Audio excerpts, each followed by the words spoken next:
Good evening, everyone. It ain't over till it's over. What a wonderful way to end. I just want to take a minute to breathe, take a minute to honor everything you're feeling after this incredible documentary, and take a moment to remember that line that Kelly said, "This is just the beginning." So good evening and welcome to the panel discussion of Belly of the Beast.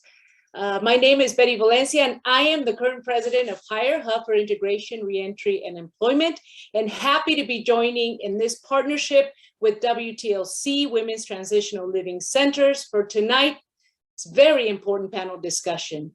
I am an organizer, an activist, scholar, and really a lifelong learner. I work in the field of healthcare for all, racial justice, environmental justice, education, immigration, and really any area that intersects with the philosophy that we all deserve the right to live in a society that is safe and uplifting to all its members. As a queer immigrant Latina woman, I know what it's like to be excluded and why it is so important to speak in spaces that bring forward topics of injustice. This is the work we all have to do in our respective spaces. Now, let me tell you about our guest, Cynthia Chandler, the shiro for many in the chat.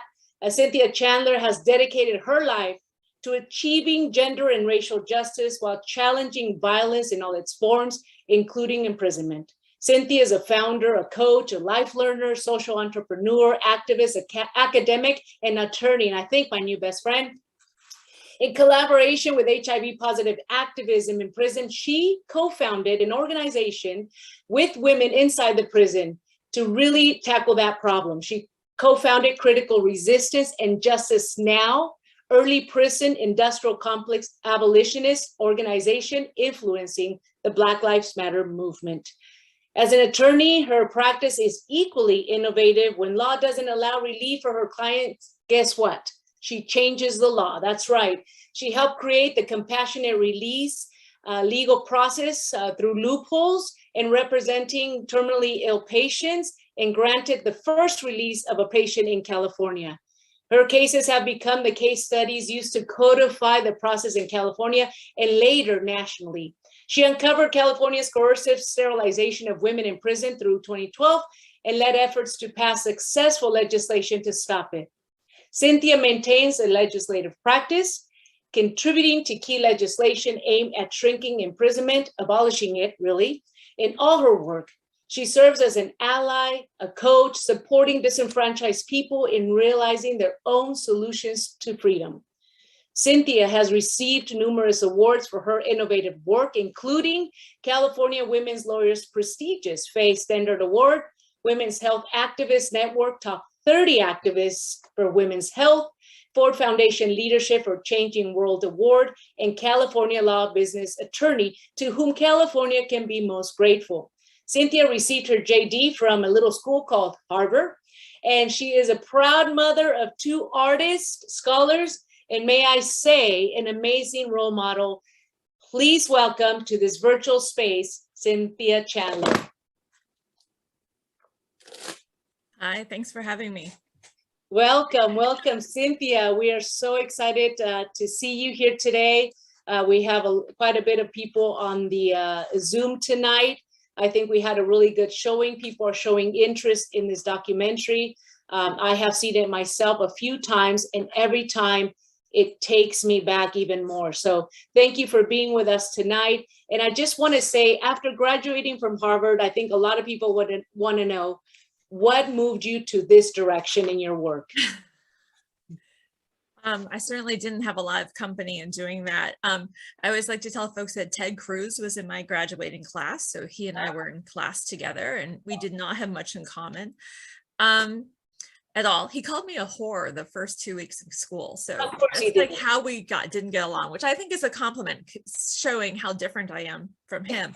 But so no, I think, you know, it's actually kind of funny. One of the things about being in a film is that my character is both a composite character, because this was an enormous movement effort, not just me, right? And it also is not necessarily a full picture of who I am, right? Because how can you put that into a film? And one thing that was interesting to me is that my real motivations and the things I would say motivated me were not actually the things that got into the film. And so one of the reasons is that when they tested it with test markets, white people couldn't relate to me. So people of color could with what felt genuine, but white people couldn't. And so I grew up in a racially segregated town. I lived in a small enclave that was allowed to be integrated.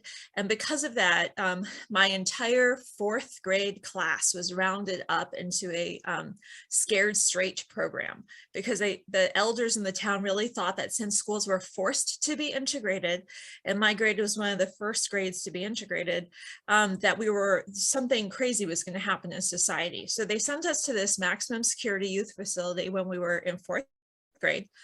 And the experience of watching my Black classmates be humiliated and interrogated, and us being pushed to view children who were all Black children in cages as zoo animals, made me feel like I didn't have the words. I was 4 years old, right? But I knew that that was not justice. Like, that wasn't right.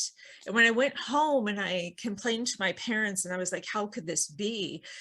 And they were like, well, maybe folks have a point in sending everyone there. And I knew at that moment that if I wanted to make a better world, I couldn't always trust my parents. And I couldn't always trust my elders, and that we needed to do things differently. And I think honestly, they wanted to create a group of white supremacists in that training. And what they did instead was they birthed accidentally an abolitionist, right? So that's what I always say, is that they did it, right? And I'm very happy that they did. And that was a kernel of passion that then carried me through to many other adventures. And it's been an honor to be raised, frankly, as a lawyer by people in prison who taught me everything that I learned. And everything I knew about integrity and resiliency and brilliance has come from my partnerships with people in prison. I absolutely love that story, the birthing of an abolitionist. And really it goes to the point of, we're talking about what you just said, that something very early on in your world was telling you these people belong in cages. That right there is what we're seeing still today, what we're seeing at the border, right? And we'll talk about that a little bit more, that intersection.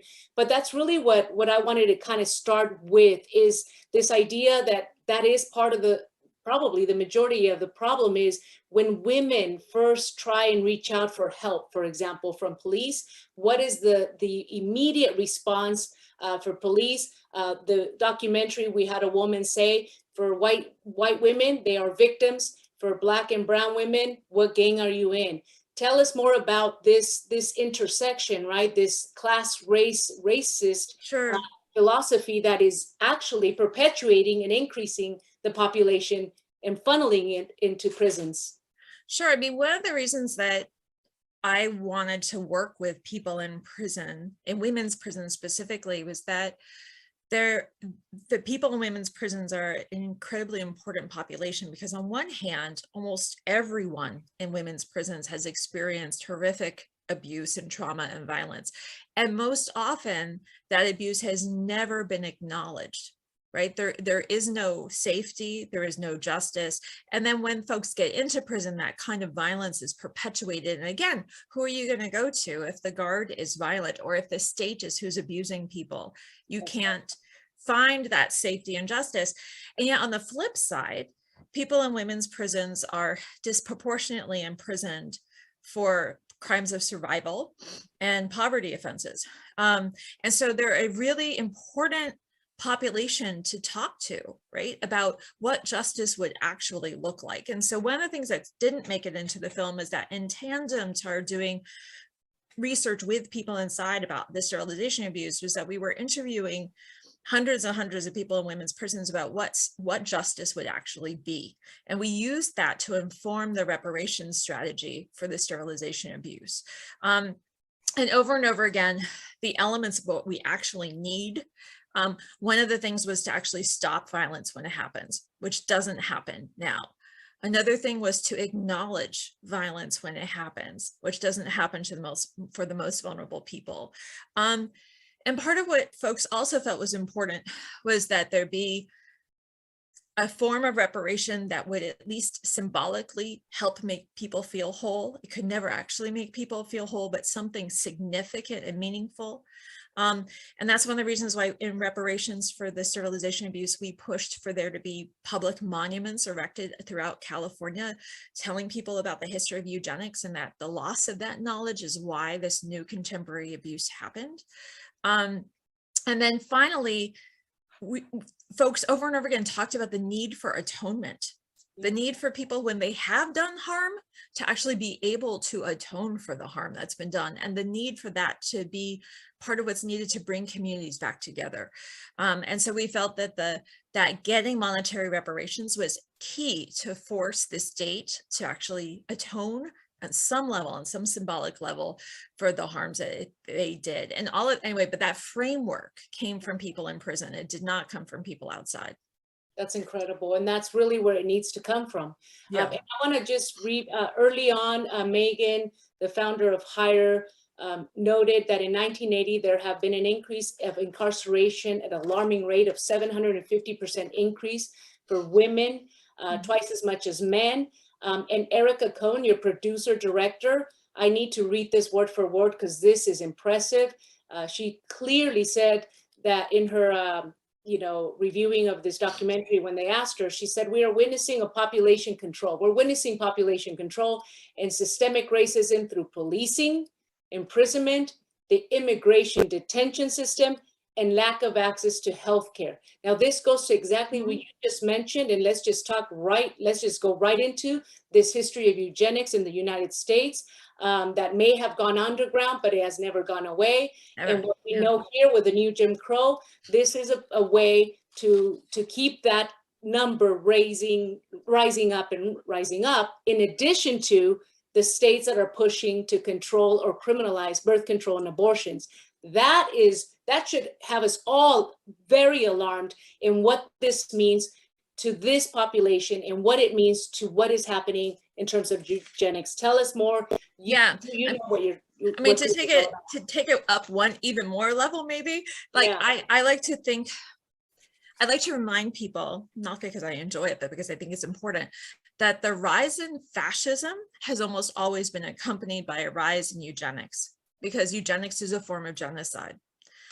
It's about systematically targeting communities for premature death and not to be rebirthed, right? And to not have a future progeny. And we're moving into this era of transparently rising white nationalism, fascism, not just in the US, but globally. And so it's no surprise to me that we're seeing a real rise in public demonstration of interest in eugenics again. And, it was really confusing for us when the film was coming out in the beginning of a pandemic, and we were like, do we want the film to come out now? Do we not want the film to come out now?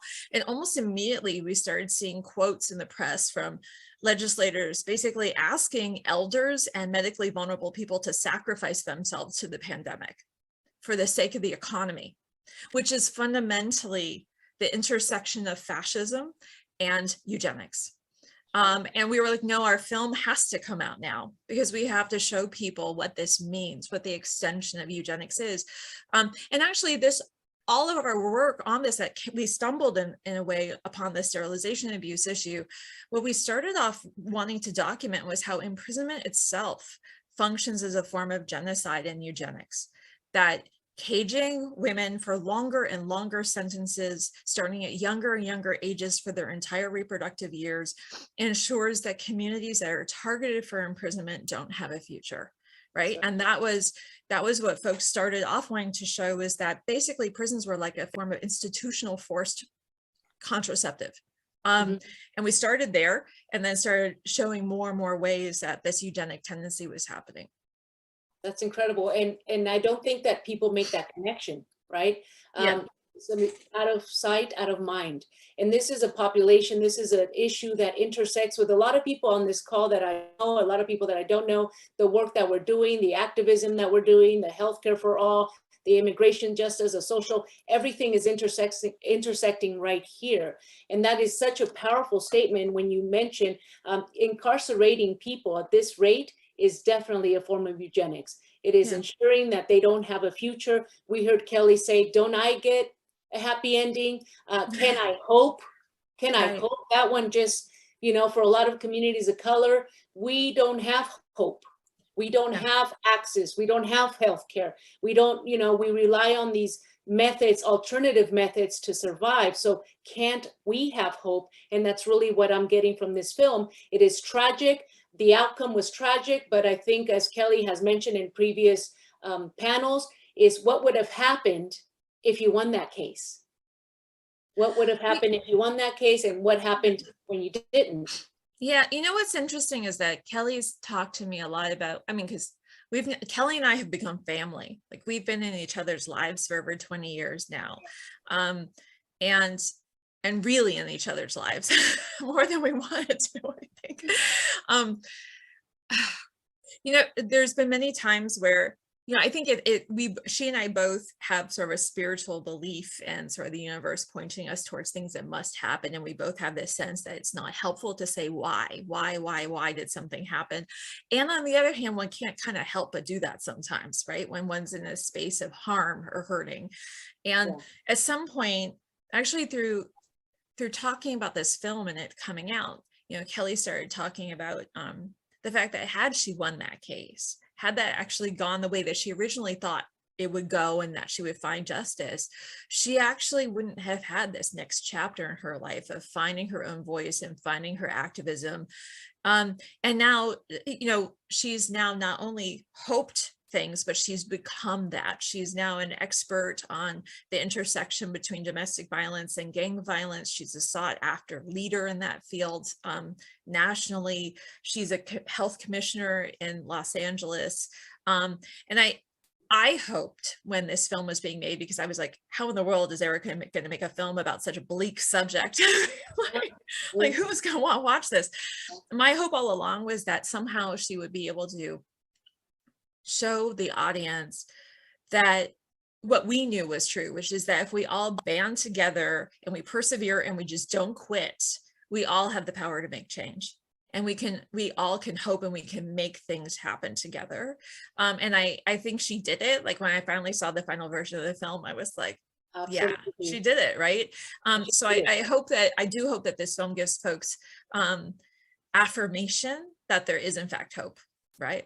It starts off bleak, but hopefully it turns towards that. I really love that you brought in what was happening, what we were watching and witnessing during the pandemic, right? These ableism, you know, these folks have to sacrifice ourselves. The anti-maskers who think that people of color or older people, they need to go first. We need to cleanse. This was a form of another cleansing. So really important to see that in our current state, and how that also is a reflection of what we're seeing in this film.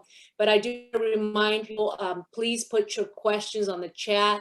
And for Alicia and Alisa, somebody just let me know there's questions in the chat, because I'm so into this right now that I don't know that I can look over there, because I have so much I want to learn. I want to say so much, but I don't want to take up all the space. So I do see one question here, or maybe a comment from Nina. She says, I'm still horrified at the idea of Nazi Germany coming to California for eugenics training. Why California? Why has this been the practice in California more than other states?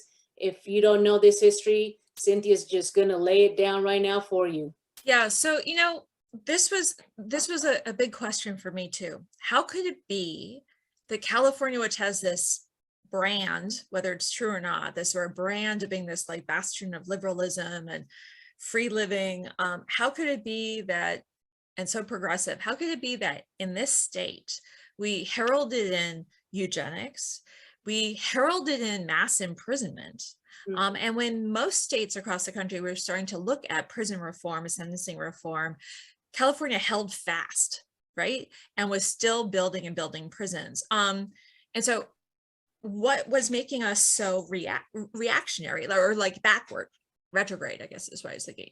And then suddenly I started realizing maybe we weren't backward, maybe we were forward, maybe we were actually starting to showcase what neo-fascism looks like, right? And what was going on at the beginning of the eugenics era, when the US and California specifically was training up Nazi doctors, was a huge rise in white nationalism and fascism in the United States in that era, which we're seeing again now.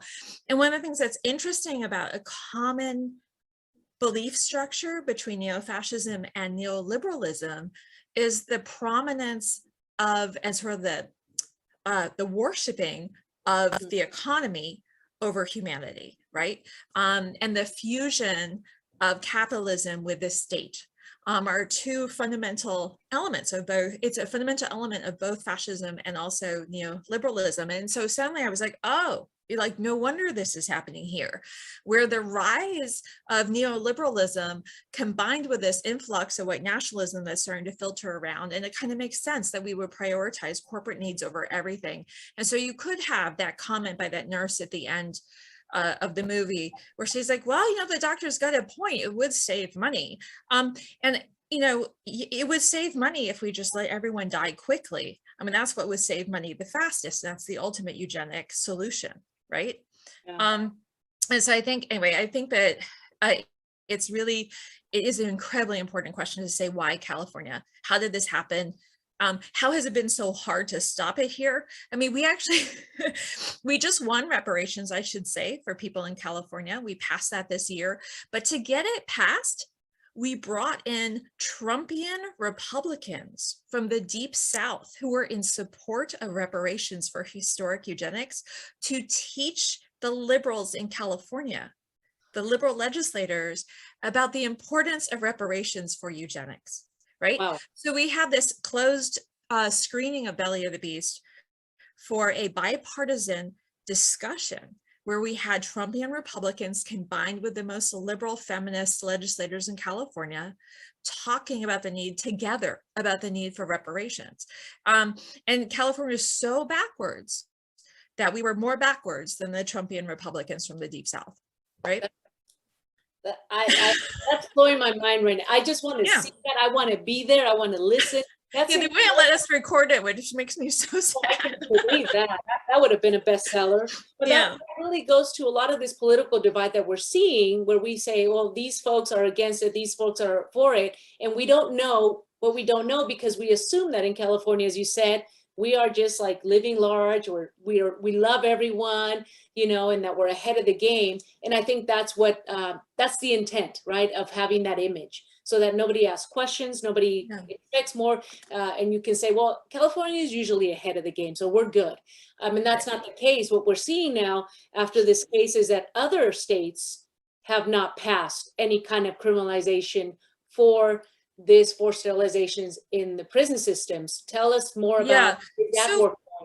So actually, there was a really wonderful early victory of both the racial, both the civil rights era and also our movement, and also the women's rights movement in the 1970s. There was a really early joint victory to outlaw eugenics practices across the country. And so there was federal legislation that was passed that makes it very clear that in the context of a total institution like a detention center, a mental hospital, or a prison, it's illegal to sterilize people for the purpose of birth control.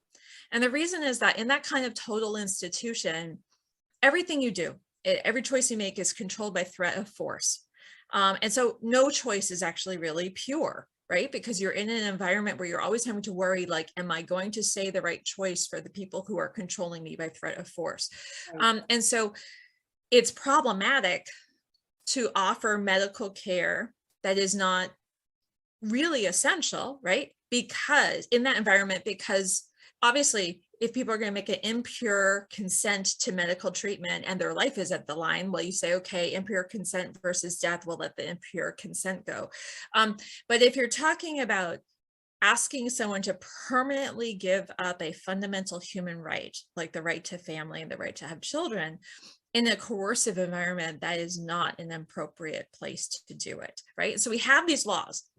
They've actually never been tested in our legal system in the prison context. been a class action lawsuit brought to test those laws, those federal laws in the prison context. And so California was doing this. California also then, almost every state in the country, including California, created state codes to become in compliance with those federal laws. So it was also against California state law. And then the prison system created its own regulations to be in compliance with the state law. So it was against that too. So this was always against the law. And it's against the law across the country. We know that it was happening in California. We've been able to document that's been happening in at least 8 other states. We now know from what's just come out in terms of the Georgia detention center that's clearly happening in detention facilities too. And we don't really know how widespread this abuse is. And what we're hoping is that our model of fighting back in California can become a replicable model for other jurisdictions across this country. And it's clearly something that we need folks to organize around and push against. And I keep thinking about this, right? We don't know how widespread it is, because all you have, from what I gather from the documentary and what I've read, is the records that have been provided to you that may or may not pretty much be accurate. So we don't really know how large this is. Most likely that there's so much underreporting, so much false reporting. Is that accurate to think? Well, so there were 2 classes of people that we were able to determine were forcibly or coercively sterilized in California. One was a set like Kelly, who were sterilized during other abdominal surgeries. Some people had appendectomies or hernia repairs, and we later were looking at their medical records and noticed that they were sterilized and no one ever told them. And the folks that we found that way was really by accident, right? We just happened to be looking at people's medical records and found that out. And then there are people who were sterilized during labor and delivery. And we did Public Record Act requests asking for the numbers of people who were sterilized in that manner. We had heard for years that pregnant women were being asked if they wanted to be sterilized, sometimes when they were on the operating table about to have a C-section, which would be grotesquely illegal even in the free world. And so we wanted to know, were they doing it? And so the information we got back was documentation of dozens of these surgeries being done, and we were given the date of the hospital and the doctors who did it, but not the patient names, because that was a privacy issue. And it was like the state was hiding behind privacy laws to hide its crimes. So at that point, we interviewed people who were pregnant in prison or who had given birth in prison. We trained up peers inside the prison system to interview each other. We were able to document hundreds of women who had given birth in a 5-year span. And every single person said they were asked if they wanted to be sterilized. Every single person said they said no. We weren't able to find a single person who knew that they had been sterilized, but we had records that over 100 people had been sterilized. So the question was, who were they and did they know? And so part of what we also demanded in our reparations program in order to stop the violence was disclosure. So the Department of Corrections now and the state has an affirmative obligation to go through all of its abdominal surgery records from 1979 forward, and identify anyone who was sterilized, and then use public records and state records, tax records, to find people and notify them that they have been sterilized. And we suspect most of the people who have been will be notified will not know that they had been sterilized in prison. And how is that progressing? Is that something that is progressing? The implementation is really difficult, right, to get it done. We've gotten buy-in to make sure that they will notify everyone who was sterilized, whether they think it was consensual or not. That was the first big hurdle. Right. The Department of Corrections didn't want to use, so I wrote the statute, and I tried to write it in a way that would help people in prison prove it, given that they wouldn't necessarily have access to records. So it's not this normal standard of proof. So if you find out that you were sterilized and there's no record on record of a release form being signed, or a consent form, then it's presumed to be coercive. So if their records are deficient, then it's presumed in the favor of the person who was imprisoned. And there's like a number of things like that to shift the burden of proof onto the state, really, but we're still beholden to the record holders, right? And this is an imperfect process, right? We're in an imperfect world, and there's no way to make it perfect until we have a day when prisons don't exist. Absolutely. but it was sort of our best shot at trying to stop the ongoing violence of not even telling people what happened to their bodies, right? Because while people are unaware, the harm in a sense has continued. Right. And I think about people who might have been struggling to have children, wondering why they weren't able to have children for years, and having no idea what had been done to them without their knowledge. And I like that you said it's an imperfect process, but Right. it's a process. I mean, it's actually moving. Something is moving, and that's what's really important here is, while it might not be perfect, it is now hopefully giving some assistance to the people that have no way of protecting themselves at this rate. But Can I say yes. one thing, which is that we're encouraging folks who work with people who have come out of prison, who have loved ones who have come out of prison or who are in prison. Anyone who has had abdominal surgery in the California Department of Corrections from 1979 forward, I think, should submit an application and ask to have their records reviewed by the state victim compensation board to see if they were in fact sterilized. And honestly, I think that pertains to men as well, not just women. We heard for quite a while anecdotal stories from people in men's prisons that similar things might be happening there, but our documentation was done by people in prison, and we just didn't have the connections inside the men's facilities to do that same kind of research. So we suspect that there were really harmful things happening in the men's prisons as well. That's right. And so you heard it here. Please put it on the chat. If you know anyone, this is such a great action that we can take. Yeah. You know, we either directly know someone or they know someone. So please remember what Cynthia just said. That's really important. And I want to make sure that I get to this other question. I'm not sure who asked it. You mentioned that the reparation bill is moving forward. What is the status? What are we seeing today? Yeah, so the reparations bill passed. California is now the first state in the United States to provide reparations to contemporary survivors of forced sterilization that took place in prison. We're the first state to acknowledge it, the first state to do reparations for it. We're the third state to provide reparations for survivors of historic eugenics programs. And California sterilized approximately 20,000 people, 20 to 30,000 people in between the early 1900s up to 1979.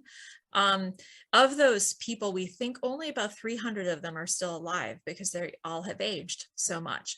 And so this is really a last shot at any kind of acknowledgement and justice for them. Our impact team, some of our members talked with a 95-year-old gentleman who had been forcibly sterilized when he was a teenager leaving an orphanage in California. So he was given a choice of either indefinitely going into a forced work camp for the rest of his life or agreeing to be castrated when he was a teenager in an orphanage.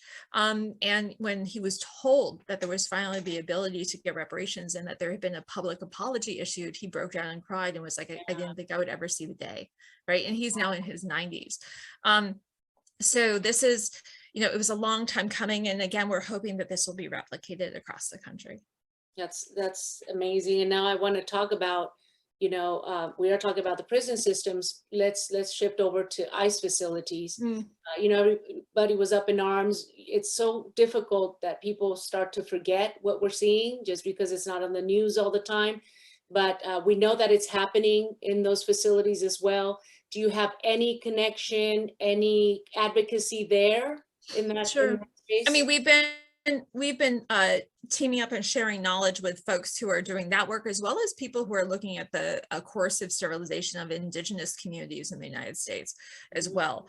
And when I first heard in the news about the complaint about what had happened in Georgia, I immediately called Kelly and Erica, and we were reading it together. And I said, you know, is this real? Because it almost looks like they read our notes. It looks like they read our notes and just wrote our notes into their brief because it was so uncannily the same, right? And very frustratingly, about a month after that story broke, there started to be some sort of recanting media where they were saying, oh, we were wrong in saying this was systemic. It was just one bad actor, which I don't believe for a minute. But and probably the biggest proof that that can't possibly be true is, how did this go on for as long as it did? Let's imagine there was one rogue person abusing billing systems and trying to make a fortune sterilizing people. Let's imagine that, which I don't believe is all that was going on, but okay, give it to them. How did that go on for years, right? It's because of this systematic devaluation of Latina's reproductive capacity that a doctor like that could be enabled to do that for so long. Right. So it is about systemic violence and systemic racism.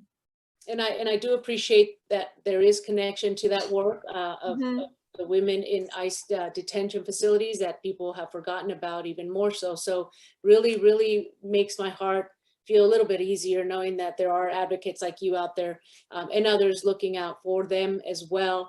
I had a conversation this week in our group. We have a weekly group named Los Amigos, and in there, somebody who's a doctor, a physician, says, you know, we are training, we are developing our young doctors to be able to deal with these things. We are talking about this idea of eugenics in the prison systems, and even preparing them to go into the prison systems more adequately prepared, if you will. Are you seeing some change in that medical staff? Are you seeing those things? No. I mean, I actually want to talk about the outside world's medical staff because, you know, because of Belly of the Beast, and because I'm the lawyer of the team, like I tend to do the Q&As with a lot of the professional audiences. So I've been doing a lot of Q&A discussions with medical schools, residency programs throughout the country. Multiple times I've had residents and even doctors say, oh, I thought the prohibitions on sterilizing like low-income people who are on benefits, I thought that all these safeguards and things, I thought that they were just hoops that we put poor people through so that they can't access sterilization. I didn't realize that there was actually a reason. So they have, you know, this coercion is not a hypothetical coercion. This was an actual documented, decades-long abusive pattern that existed. And it's been wiped out of history in medical schools and residency, OBGYN residency programs throughout this country. And I know that because I've been talking to those folks for the last 2 years now. And they really do not know that history. And they also frequently don't know the history of gynecology as a science, which was a history that was born out of the forced surgery upon Black women's slaves' bodies without anesthesia, without anything. I mean, like that, literally the founder of gynecology did all of his operations and research on women who were forced subjects of torture. And it's like, if they don't talk about that, how can they undo those patterns of, at minimum, implicit bias that funnel through that profession? Right. And, you know, and more likely very proactive bias. I mean, you know, yeah. But no, so I don't believe that that's happening. And if that's happening for free world doctors, like, I mean, one of the groups I talked to was the residency program for Kaiser, for all OBGYNs in all of California in the Kaiser medical system. If folks in that system were not getting it for, you know, high-paying affluent people throughout California, do I believe that people treating folks in prison are actually getting appropriate care, training, like training on cultural standards and history and understanding eugenics? I just don't believe it. Wow. And how about other fields like social workers? A lot of people don't have any idea the history of eugenics, or that this is happening in the prison systems, and they're in spaces where they're constantly working with people that either have been incarcerated or out of prison. This is exactly what you're talking about. Why are we not having this history taught in all these fields? Right. I mean, this is one of the reasons why we wanted the monuments erected around as part of our reparations bill. You know, this was a 20-year campaign that we've been working on. And honestly, the first 5 to 10 years, a lot of that was actually educating our allies, educating people who are radical social justice activists on what eugenics is. You know, I remember, I'd say around 2000, somewhere between 2005, 2010, having a conversation with a very prominently placed Black male leader in the prison reform world, about what we were seeing and what was going on. And he was like, when you use this word eugenics, it just sounds like you're yelling vagina, and my ears turn off. And I was like, well, first of all, if I was yelling vagina, your ears shouldn't turn off. But that's like, but and the only reason I was able to get buy-in from his organization and helping us, working in coalition to stopping this, was to point out to him that it would render women more rapeable to have them be sterilized. And so it was from this sort of chivalrous, misogynist perspective, really, that he was able to bring his organization into caring about it, not because he had any understanding of eugenics. And again, this is a Black leader of a radical social justice, racial justice organization. So we did sort of, we hired a fabulous anarchist intern who generated spectacular underground educational videos on the history of eugenics for us that we funneled out through social media to lots of grassroots organizations across California and the country. And we started building new alliances with reproductive justice groups nationwide, because they got what we were saying in a way that our normal allies didn't. And we started building political power with them, right? And educating our allies all the while. But it took like 10 years to build up the radical left to understand what we were talking about. So this is a huge issue. People need to be taught about eugenics. They need to understand what it is. And they really, honestly, as I said before, at this moment of rising fascism, we have to talk about it all the time, because we're going to see it more and more. And I don't want it to be too late when people finally start talking about it. And that's what we need to do. We need to educate, we need to agitate, and then we need to activate. Rinse, repeat, rinse. And folks, and no, I was not talking about Van Jones. That's in the chat. Oh. I have no idea what his views are on it. I have not had a conversation with him about it. I do not either. Do we have a question on that? I wonder. I want to make sure that one person wanted to know if that's what I was talking about. There was one thing in chat that I would like to touch on, which was asking about Buck versus Bell, which is a Supreme Court case that is still law in our country. It's still precedent, which rendered legal the practice of forced sterilization and eugenics laws. So that was the law of the land. It still is. There was a series of lawsuits with a slightly different legal angle that were brought forward in the 1970s to challenge and overturn Buck versus Bell. The Supreme Court was hesitant to overturn precedent then. It wasn't the court that we have now that seems eager to overturn precedent left and right. And so instead, what they did was they encouraged the parties to broker a deal and basically create a federal statutory framework that would render it illegal across the land, basically. And that's the federal laws that were passed in 1979, rendering that kind of forced coerced sterilization in total institutions illegal, and also setting up safeguards to prevent against coercive sterilization in hospitals throughout the country. Oh, thank you for catching that. And I do have another question from Shay. Is there a possibility that any of the individuals involved in perpetuating these horrific human rights violations, including the CDCR, could be held accountable in the future from legal standpoint? So it's interesting. Okay, the historic survivors who were sterilized in California, it was legal then, and under Buck versus Bell, it was legal what was done to them. So they don't have the ability to challenge it. But what's interesting about the people who were sterilized in California's prisons is that because a good portion of them did not know they were sterilized, I believe, the statute of limitations has not started running because they were never told that they were sterilized. They don't have reason to know that they were sterilized. If you think you're having a hernia repair, you wouldn't think that something else was done, right? So there was nothing built into our reparations bill that would prohibit people from, after they learn, from not only getting reparations, but also affirmatively suing.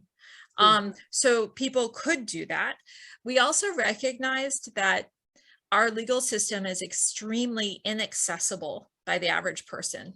And most of the people who are targeted for sterilization have very limited access to legal representation. And actually, we also know a certain population that was targeted for sterilization during labor and delivery were monolingual Spanish speakers, and they were most likely were deported, so they may not even be in the US. So to imagine getting an attorney and suing will be extremely difficult. So we wanted to make sure that the reparations was real, that it was never going to be enough to make people whole, but we wanted it to be significant enough that if that was the only justice someone saw, that at least it was something that felt like it was significant. Wow. And speaking of some of these legal movements, or these moving forward in so many ways, who is or who are your allies that are helping you in government? Who can we reach out to, call and say, you know, you need to keep working on this? Because a lot of people here on this call or on this Zoom are people that know, you know, their legislatures, Yeah. their Congress people, their city councils, right? So what can we do today even to make sure that this keeps moving forward? Right. So for folks who are in Southern California, people in women's prisons, 80% of them come from Southern California counties. So this is disproportionately a Southern California problem, right? And we need county officials to actually fund the implementation. We have the reparations program only has a 2-year window in which people can apply for reparations. It started January 1st, it runs for 2 years, and that's it. So we really need funding. The state is supposed to do it under a plan. The state is supposed to do outreach, but really people know their own communities, right? And we need grassroots organizations to have funding to be able to help people do these applications, to be able to help people through the process of getting their medical records if they need it, helping people connect to people who might be able to help them.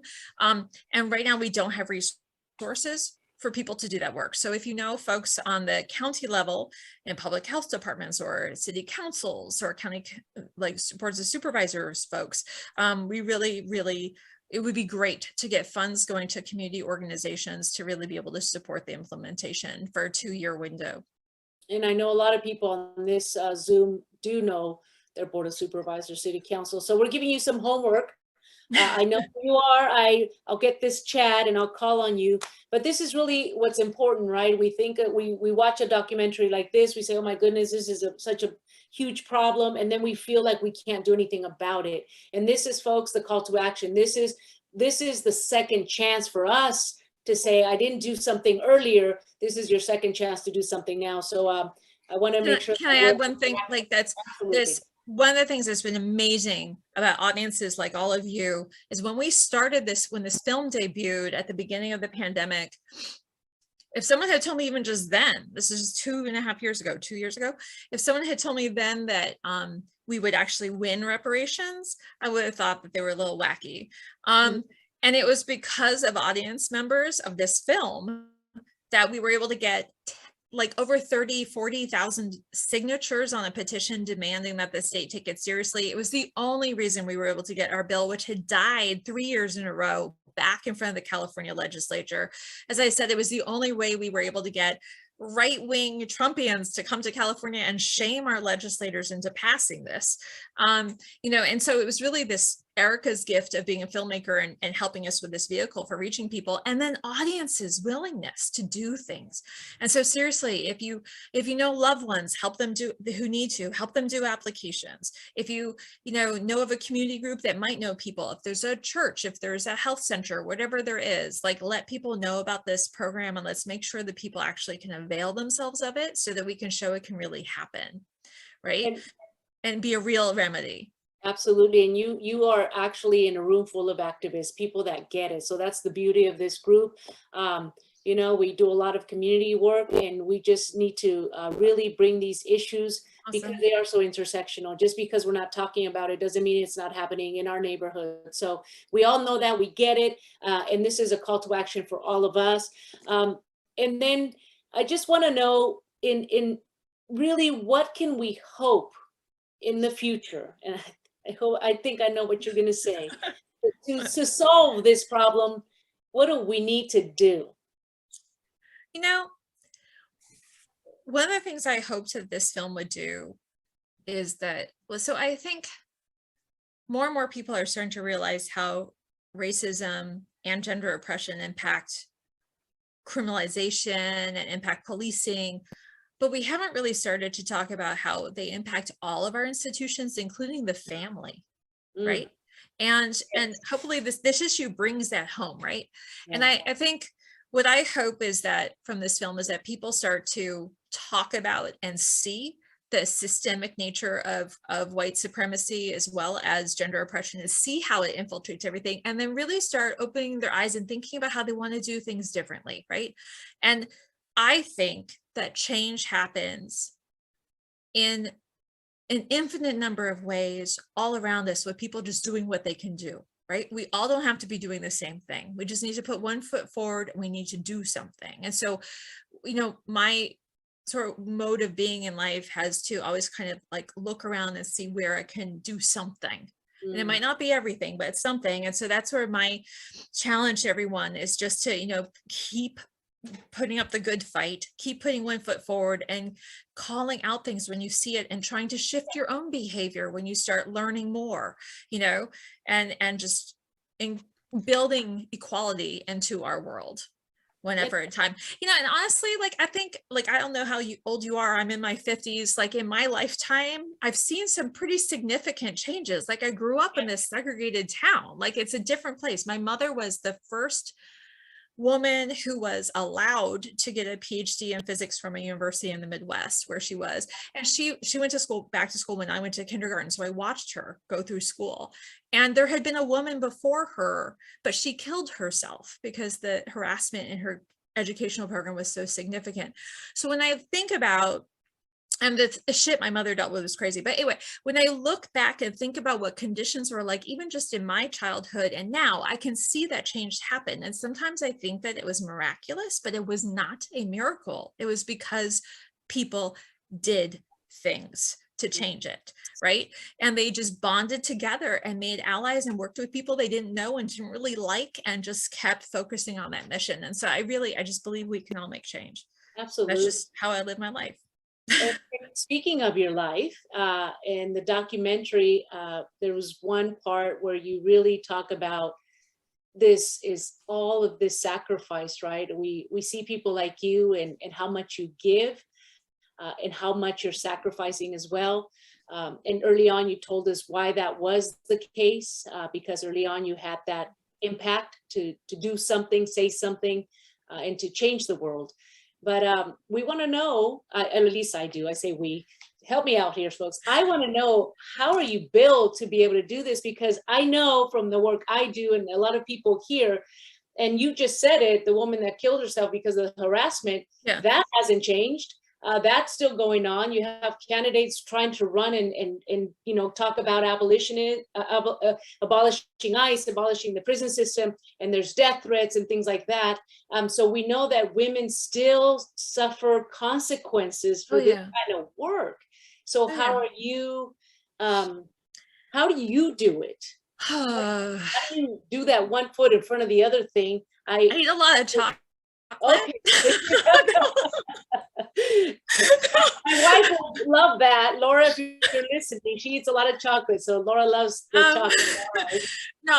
no, part of what I've learned is that you have to give yourself amnesty. And what I mean by that is so I actually think that perfectionism is a manifestation of white supremacy, that it's a way of preventing us from experimenting and changing and manifesting change. And so we shouldn't turn that on ourselves, even with our activism, right? We shouldn't expect everything to be perfect. That doesn't mean that we can't face when we make mistakes, or that we can't face when we have limitations or wish we could be stronger. We should. It just means we should grow from it rather than torment ourselves. And so, I left Justice Now when I did, significantly because other people were trained up to do the work, and it didn't make sense when there were people more directly impacted who could do the work. And I'm really proud that I helped them get there to do it. But it made no more sense for me. This like, white woman with ridiculous academic privilege to be able to be the one talking about abolition all the time. Like, it just didn't make that much sense when there were more directly impacted people doing it.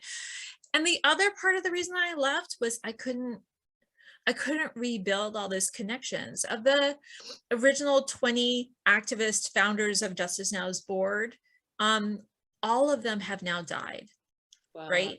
And all of them died horrible deaths, frankly, great, almost all of which were related to state violence. And the most recent being Teresa Martinez, who talks about how like we are the change. I always like joke up when I even talk about Teresa. But yeah, I mean, Teresa became very ill with kidney failure during the height of the pandemic in Los Angeles, and she lived in LA. And her husband called for medical care, and they arrived and they saw she was acting delirious and bizarre. She was in kidney failure and the toxins in her body were up too high. And they took one look, the paramedics took one look at the tattoos on her arms and started lecturing her husband about how she was probably just high and needed to sleep it off, and they left. And then he called 911 again, and they came back and he begged them to, by then she had collapsed, and they're like, oh, she's just using drugs. When they finally, after he timed it, like it took another half hour for them to take her vitals, and they finally realized that she had virtually no oxygen and was dying. They got her to the hospital and she was already brain dead. You know, it's like that a woman who dedicated her life to challenging eugenics would die that way, with her family being her husband being so disrespected and her life being so devalued. You know, it just shows that we just have so much more to do.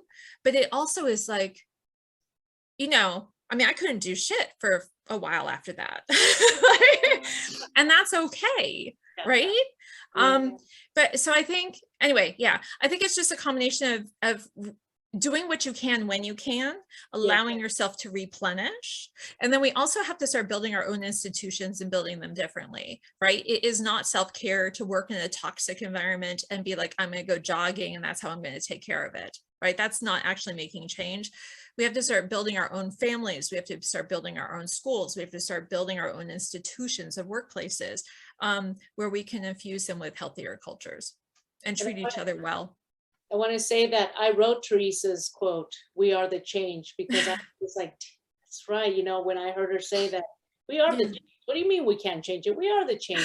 And I love that fire. I love that fire. And I wrote it down on my book. So thinking about Teresa right now, we are the change. And I think that's what inspires us to keep going. This is such an important work. I want to ask Alyssa says, Reyes put on the question here, what repercussions are currently incarcerated individuals facing with regards to healthcare? Oh, you know, I've heard some stories. Yeah, I mean, when I first started working with people in prison, I was, as a baby lawyer, I was primarily working with people with HIV and hepatitis C, and that was in the middle of the 1990s, before life-saving HIV medications were even really fully developed, and people were dying all the time. And so I started working with a group of people, which included Teresa. She and I met each other when I was 26 and she was 30, I think. Training each other, like, you know, teaching up everybody inside and how to take care of themselves, how to get access to medications, like how to demand and advocate for better care for themselves. And occasionally we'd see little things improve and then other things would fall to shit. And then we created the compassionate release process so that people could get out, ideally to access care, but more often than not to die with some level of dignity.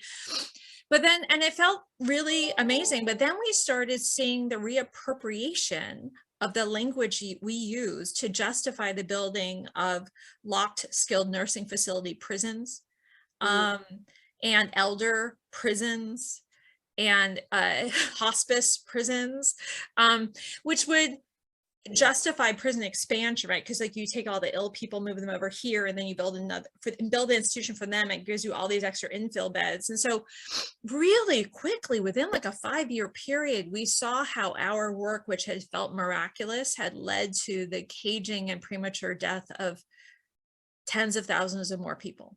Like seriously. And that was one of the reasons why we shifted to start having an abolitionist focus, because we decided that services and working on healthcare access and things were really important, as long as we were also then helping keep people alive who could be empowered to build power against that system, if that makes sense, right? Yeah.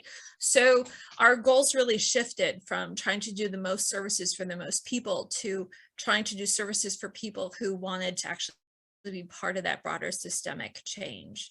And I don't have any confidence in being able to make a safe, compassionate prison, because the entire history of prisons has always been one of them being violent institutions. And I feel like it's actually more viable to have a safe, compassionate world without prisons, given that prisons are a fairly new institution in the history of mankind.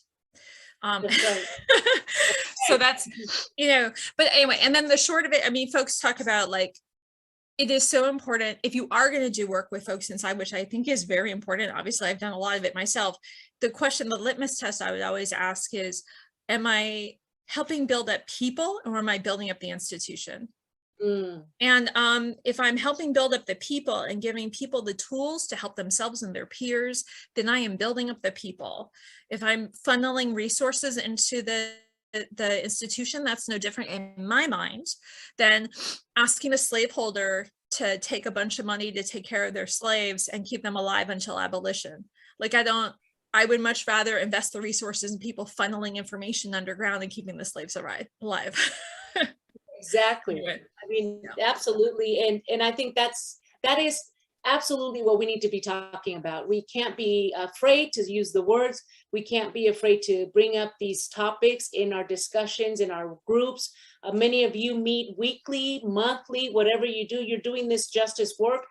This has to be part of that work as well. So, I just want to say thank you so much for bringing this to us. Thank you so much for speaking with such power, but most of all, thank you so much for speaking with such authenticity, unafraid. It isn't easy. I'm certain of it. I know that we have many different experiences, but one thing unites us, and that is that we all were shaped somewhere along the line to seek justice because we saw justice. We recognized it when we were little folks. We recognize it when we're 50, 51. I just turned 51. Don't let the gray hair fool you. So we know what we need to do. We know when right is right and wrong is wrong. Prisons are wrong. In the United States, we have the most or the highest rate of incarceration in the entire world. So definitely, we already know that this is not a problem that should really be solved. In other words, we should abolish this and start over with a just and compassionate society. Cynthia, I am with you all the way. I am your sister from another mother. I am in Orange, California, behind the orange curtain, but I'm willing to step outside and come see you, come work with you, come walk with you, come knock on those doors. Whatever you need from me here in Orange. And I'm certain that all the people in Zoom are ready to get up and walk and do whatever we need to do. If we have to help fill out those applications, that's what we will do. If we need to be more educated, make sure we agitate a little bit more, a local level, state level, whatever it takes, and then to activate, because that's what we know how to do, right? So thank you so much. I just want to make sure that there's no more questions on the chat. And I want to make sure that I leave you to just let us know any closing thoughts, anything you want to tell everyone here in Zoom tonight, that we can leave feeling empowered by your experience and hopefully your recommendations. Really, it's just an honor to be here with such a powerful group of people. Thank you. And I don't even think I need to say anything else other than, just keep on making the change. Just keep on doing it, have confidence in it. And thank you all so much. And I love it. And in Teresa's memory, we are going to say we are the change. So thank you so much for sharing of your time, sharing of your experiences, and for bringing people, these wonderful people, into the room with us. I think we're going to carry them tonight and probably for a long time. We may not have known them, but we certainly know of them. And we may not all have been born in the United States, but we got here as soon as we could, and we're going to tear this thing up. So thank you so much. Have a good night, everybody. Please stay in touch, be safe, and keep on doing the work. Good night, everybody. Good night. Bye-bye.